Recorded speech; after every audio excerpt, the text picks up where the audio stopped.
Bueno, y como le decía, empezamos. El tema de esta mañana te hace crecer.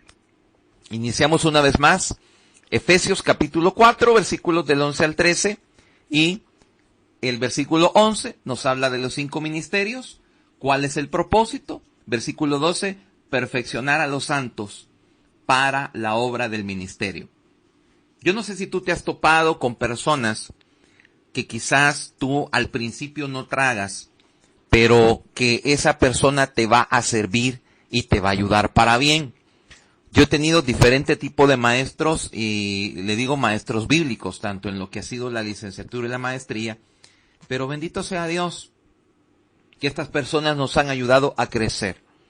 Y muchas veces tu carne es la que se siente resentida cuando te dicen algo, cuando te corrigen, cuando te van a enseñar una palabra que tal vez tú estás equivocado. Y para eso, como lo dije, necesitas tener mente abierta y corazón dispuesto para poder recibir la corrección. Cuando una persona te corrige o te dice algo, no es con el afán de hacerte sentir mal, no es con el afán de regañarte, no es con el afán de verte menos, no, al contrario. Cuando una persona te dice algo es con el hecho de que tú crezcas. Y muchas veces hay situaciones involucradas que te van a hacer a ti crecer. Yo solo quiero contar 2 anécdotas. Cuando yo estaba estudiando lo que era la parte de la licenciatura, me topé con una situación que yo pensaba algo, porque ese es el detalle. Muchas veces tú tienes un concepto, tú tienes algo, pero viene alguien y te revienta el globo. Y quieras o no te molesta porque tú dices, ese fue como tu tesoro, ese fue como tu pensamiento, pero la Biblia dice que la verdad te hace libre. Y yo me enojé con mi maestro, y el maestro me lo enseñó con pruebas indubitables que así era. Y yo todavía no quería aceptar, y yo decía, ¿por qué? ¿Por qué? ¿Por qué? Hasta que me quedé tranquilo, y el Espíritu Santo me enseñó y me dijo, ahora tienes que hacer esto. Y acepté el conocimiento porque era para bien, me estaban enseñando para corregir. Cuando tomamos la maestría, junto con la pastora, me recuerdo algo que pasó. Y ella quería opinar sobre algo. Y dijo el maestro en ese momento, hasta que la pastora, no defienda su punto, dijo, no nos vamos a ir de aquí. Amados, y ese día nos dieron casi las 10 de la noche.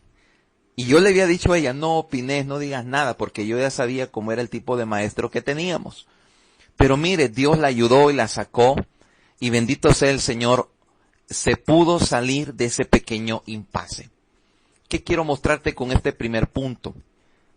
Dios va a poner personas adecuadas y correctas en tu camino, que te van a enseñar a crecer, y no necesariamente van a ser amables. No necesariamente van a ser que te van a tratar con amor, no necesariamente, sino que muchas veces van a utilizar recursos o elementos que tal vez te van a doler, pero te van a doler en la carne, pero no en el espíritu. ¿Por qué? Porque tu espíritu es el que tiene que crecer. Por eso dice, hasta que lleguemos a la unidad de la fe.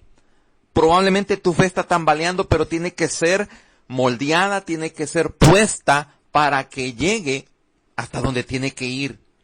Y muchas veces eso va a significar que te revienten el globo, que te revienten la idea, que tú vas a sentir como que, ay, la agarró conmigo, usted solo me regaña. No, es el objetivo que crezcas, que dejas la manera vana de vivir y que vayas madurando en el Señor. Les decía anteriormente que un valor alterno de esta cuarentena es madurez. Tenemos que madurar. Si tú te recuerdas en Hechos 16, cuando el apóstol Pablo estaba junto con Silas, estaban en lo más profundo de la cárcel, tú no vas a escuchar que en ningún momento ellos dijeron por qué Dios lo permite, porque eso es lo que muchas veces nosotros decimos, ¿por qué Dios lo permite? Y vuelvo y repito, Dios no permite nada, simple y sencillamente que hay cosas que te van a labrar, que te van a hacer crecer para que madures. Hoy en la mañana estaba viendo a una persona que subió, ella es físico-culturista y hace un montón de deportes extremos, y sacaba la foto de su pierna y tenía una cortadura de casi 7 centímetros que se hizo en un dique de hielo. Y él le decía, ¿y por qué? Decía, ¿te pasó esto? Y decía, mira, es que lo que sucedió, mi entrenador me dijo que no pasara por ahí. pero yo dije voy a pasar, o sea, tengo la juventud, tengo la experiencia, lo voy a hacer. ¿Y sabes qué sucedió? Cuando pasó por esa parte de la nieve, cuando venía esquiando, había un pedacito y lo cortó. Y gracias al Señor no perdió la pierna. Pero él dice, y ahora dice ¿por qué le enseña las puntadas? Y ahora ¿qué piensas? Dice que tengo que aprender a escuchar más. Interesante. Si esa persona hubiera escuchado a su maestro, se hubiera evitado 7 puntadas en su pierna. Y aún más, que la hubiese perdido. Probablemente tú dices, y esto que me están diciendo no lo logro entender, no lo logro digerir, pero ¿sabes qué? Te ayuda para bien. Es como el alimento. A muchos no les gusta la fruta, la verdura, pero son las que mejor te ayudan. Son las que van a traer beneficio para tu cuerpo. Son las que van a traer la nutrición. Y tú tienes que entender algo. A veces aquellas cosas que estás rechazando son las que te van a ayudar para que crezcas, para que veas, para que seas libre, para que abras tus ojos y no te dejes engañar. Segundo punto de la mañana, Efesios 5 del 5 al 18. La Biblia habla, y son un montón de versículos, los voy a resumir. Nos habla de que si uno es fornicario, inmundo, avaro, dice el versículo 5, o idólatra, dice que no tiene herencia. No tiene herencia, y la herencia que tiene es de perdición. Pero el punto que quiero enfocar es Efesios 5:6. Dice, nadie os engañe con palabras vanas. Amados del Señor, la iglesia de Dios tiene que ser despierta. No te dejes llevar por la palabrería de quien sea. Tienes que analizarlo todo. La Biblia dice, escuchadlo todo, retener lo bueno. Y dice que nadie te engañe con palabras vanas, porque por estas cosas viene la ira de Dios sobre los hijos de desobediencia. Y dice el versículo 7, no seáis pues partícipe con ellos. Hay un momento en que la palabra se pone fuerte. Hay un momento en que la palabra dice, no participé de eso. Porque ya te fue revelado, ya te fue dicho y tú tienes un carácter, tú tienes una forma de ser como hijo del rey. Por eso dice la Escritura, versículo 11, Efesios 5:11, y no participéis en las obras infructuosas de la tiniebla, sino más bien reprenderla. Mi obligación como hijo de Dios es hablar la verdad. Mi obligación como hijo de Dios es decir, mire, eso no es correcto. ¿Por qué? Porque la Biblia dice, versículo 14, por lo cual dice, despiértate tú que duermes. Amada iglesia del Señor, es tiempo que la amada despierte. Levántate de los muertos, te va a alumbrar Cristo. Es necesario crecer en medio de esta situación. Es necesario ver que sí, que no. Y dice el versículo 15 y 16, mirad pues con diligencia cómo andéis, no como necios, sino como sabios. 16, aprovechando bien el tiempo, porque los días son malos. Para nada son buenos, amados. Para nada. Pero la Biblia te está diciendo que los días son los días. Pero tú y yo servimos a un Dios todopoderoso que es bueno. Por eso dice, por tanto no seáis, versículo 17, insensatos sino entendidos de cuál es la voluntad del Señor. Pastor, ¿y cuál es la voluntad de Dios? Es la palabra. Lee tu Biblia y vas a conocer lo que Dios quiere para ti. Hubo un momento en que el Señor le dijo a Pedro, Pedro, y esto fue única y exclusivamente para ese momento. Pedro, el enemigo te ha pedido para zarandearte. ¿Por qué Dios no intervino? No había ido a la cruz. Ahora, después de la cruz, no puede el diablo zarandear a nadie, a menos que la persona lo permita. Pero Jesús no lo va a dejar. Y el Señor le dijo, pero ¿sabes qué, Pedro? He orado para que no te falte la fe. En ese momento sí. En ese momento sí, te podía zarandear. Después de la cruz ya no, amado. ¿Y sabes qué? ¿Qué fue lo que pasó? Jesús no le evitó. ¿Oyó bien? Jesús no le evitó que pasara, sino que sucedió. ¿Por qué? Porque eso lo iba a hacer crecer. Hay cosas en tu vida que te hacen crecer, traen un valor agregado, solo descúbrelo. Tercer punto, segunda de Pedro, capítulo 3, versículo 18. La Biblia dice así: antes bien, dice, creced en la gracia, conozca la gracia, conozca el amor de Dios y en el conocimiento de nuestro Señor y Salvador Jesucristo. ¿Cómo se conoce a Dios? Dos maneras. Una, por medio de la palabra. Dos, en una relación franca y directa con Él. Es la única manera de conocer al Señor, personal. ¿Cómo tú conoces a alguien? Cuando tú pasas con esa persona. Cuando tú pasas, por eso es que yo siempre le he puesto por ejemplo. La gente dice, yo conozco a fulano. No, tú no lo conoces. Tú has escuchado de él, pero tú no has pasado. Cuando una persona dice que realmente la conoce, cuando una persona amanece, cuando una persona sabe qué son los gustos, que desayuna, que se pone, que no le gusta, eso es conocer a la persona. Lo mismo es con Dios. No me digas que conoces cuando solamente has intercambiado un par de palabras. No, conocer a alguien, por ejemplo, mis hermanos que están ahí, ¿quién te conoce? Si estás casado, tu esposo o tu esposa. Sabes cómo duerme, sabes cómo se levanta, sabe que le gusta, sabe, solamente ellos, de ahí nadie más. Los demás pueden tener un concepto, formarse una idea, pero no puedes conocer a alguien hasta que no has vivido, hasta que no has permanecido. Por eso es que el Señor pasó 3 años y medio con sus discípulos todo el tiempo, día y noche. ¿Para qué? Para que le conocieran. Y luego, después que resucitó, dice la palabra que pasó 40 días, día y noche, enseñándoles el reino. Solamente así, solamente cuando tú convives directamente en esa intimidad, tú sabes quién es la persona. Y eso es lo que Dios quiere. Por eso es que Dios te conoce.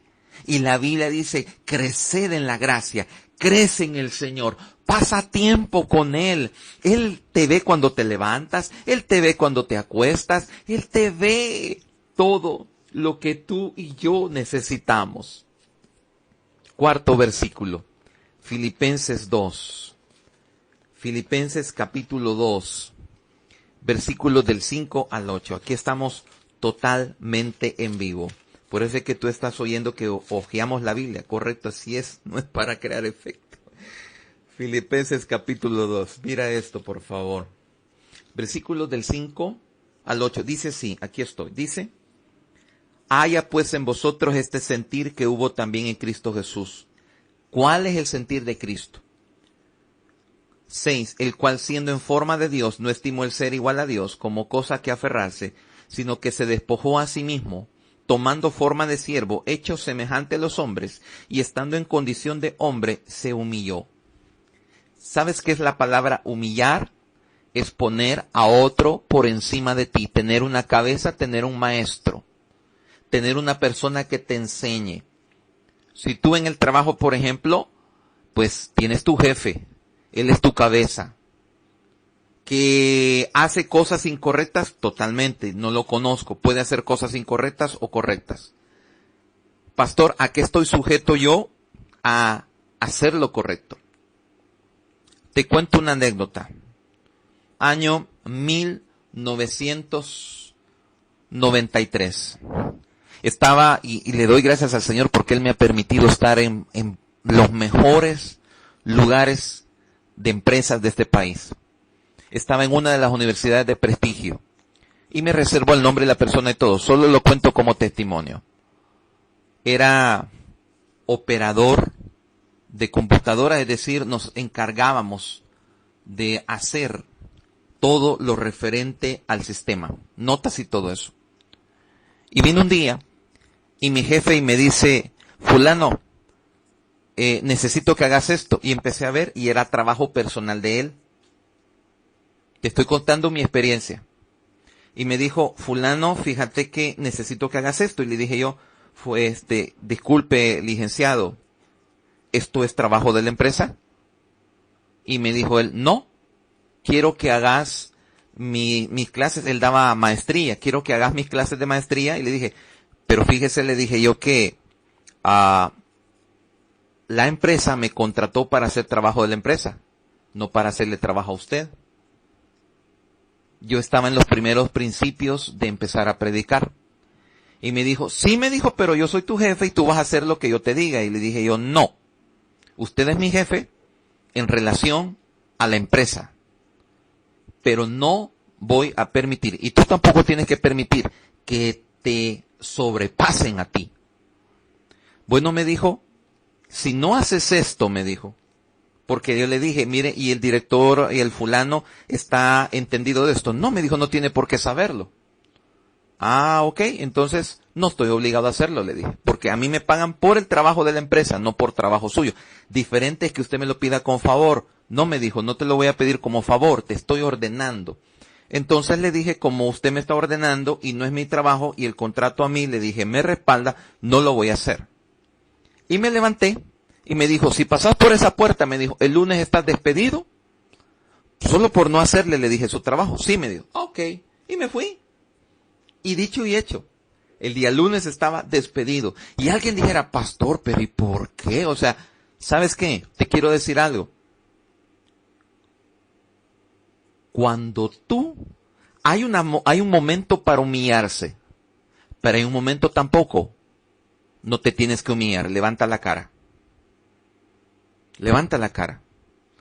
Y me dijo el portero, usted no puede entrar, me dijo, solo va a entrar a firmar su renuncia. ¿Por qué? Le dije.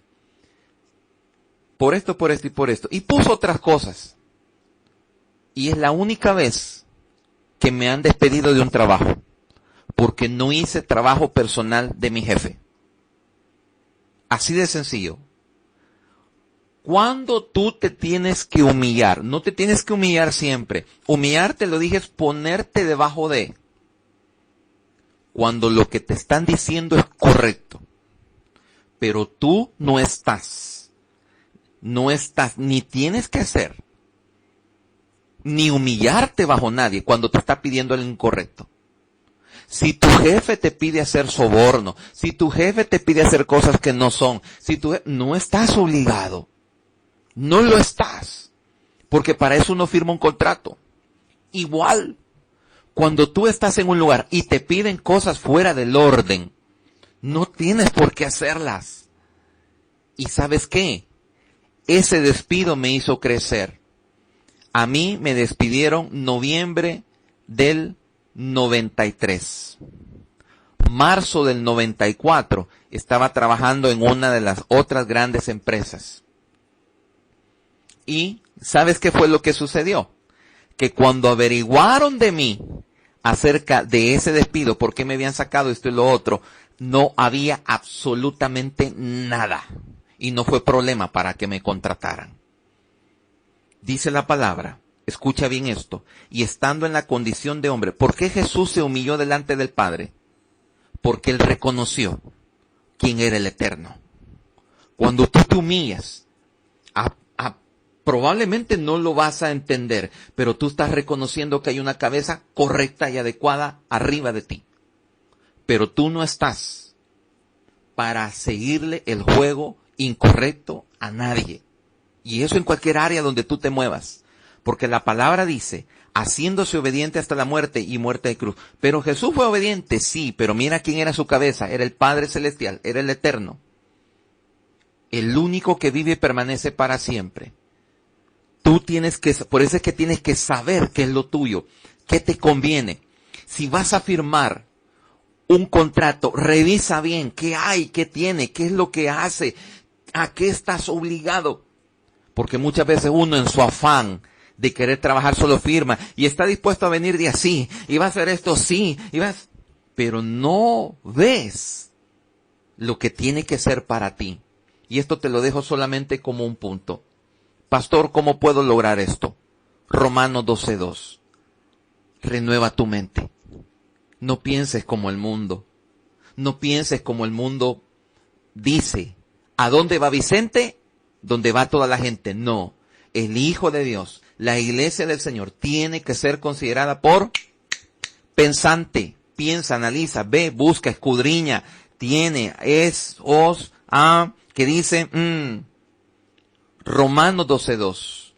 Romanos 12:2 y Efesios 4:23. Es lo que siempre te he mencionado. Dice la palabra. Y ojo que no estoy llamando a sedición a nadie, sino que simple y sencillamente no te dejes embaucar. Dice la palabra, no os conforméis a este siglo, sino transformaos por medio de la renovación de vuestro entendimiento, para que comprobéis cuál sea la buena voluntad de Dios agradable y perfecta. No te tragues todo lo que el mundo dice. No te tragues todo lo que dice X o Y. Compruébalo, ve y comprueba. Hazlo. Tengamos esa parte de ser diligentes en el Señor. Y ya para finalizar, Efesios 4:23. Efesios 4:23 dice así. Dice la Biblia. Y renovaos en el espíritu de vuestra mente. Ya no te entristezcas con facilidad. Ya no te desanimes con facilidad. Si algo ha pasado en tu vida, no es porque Dios lo ha permitido. Eso llegó para que crezcas, para que madures, para que despiertes, para que seas obediente en el Señor, para que puedas ver más fruto del que estás viendo. Todas las circunstancias alrededor te van a hacer crecer. ¿Y por qué será que tengo este vecino y este jefe y que no lo aguanto y que todo te va a hacer crecer? Pero tampoco estás obligado a que sobrepasen encima de ti, a que hagan contigo lo que te da la gana, a que tú solo seas obediente y agaches la cabeza. No. La iglesia del Señor es una iglesia pensante, es una iglesia que dice, basta, hasta aquí no más, no llegas más. ¿Para qué? Para que cada día podamos no solamente disfrutar de su gloria, sino ver su majestad en todo su esplendor. Padre bendito, gracias te doy, Señor. Gracias porque la señal se mantuvo y bendito es tu nombre de ahora y para siempre. Oramos por todos aquellos que están pasando por un momento difícil, que están tomando decisiones, que están creciendo en medio de esta situación, Señor. En el nombre de Cristo Jesús, los cubrimos con la sangre preciosa del Cordero. En tu nombre santo, mi Rey. Amén, amén y amén. La gloria y la honra sea para el Señor siempre.